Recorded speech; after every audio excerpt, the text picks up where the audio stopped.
Hello guys, வணக்கம் மக்களே. Big பாஸோட டே 55ஓட promo 3 தாங்க பார்க்க போகிறோம். ப்ரோமோ 3ல பார்த்தீங்கன்னா இதுலேயும் வந்துட்டு எஃப்ஜேக்கு தாங்க ரோஸ்ட்டு.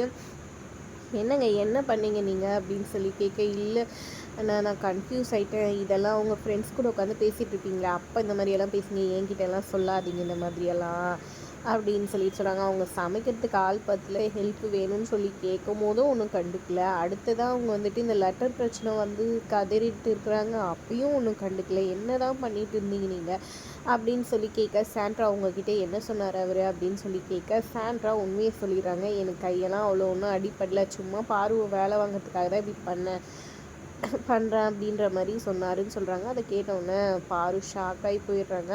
அப்புறம் வெளியே போய் உட்காந்து கதறிட்டு இருக்காங்க. ஏன்டா இவனுங்க ஏன்டா எப்போ பாரு இப்படியே பண்ணுறாங்கன்னு சொல்லிட்டு அழுகுறாங்க. கமருதீன் சமாதானப்படுத்திட்டு இருக்காங்க.